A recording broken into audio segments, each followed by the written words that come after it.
కరీంనగర్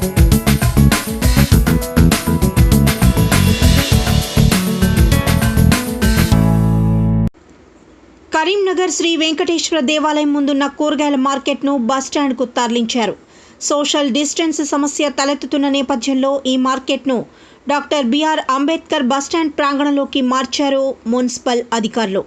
బస్సుల రవాణా స్తంభించిన నేపథ్యంలో బస్టాండ్ ఖాళీగా ఉంది. ఇందులో 150 నుండి 200 వరకు షాపుల ఏర్పాటుకు చర్యలు చేపట్టారు.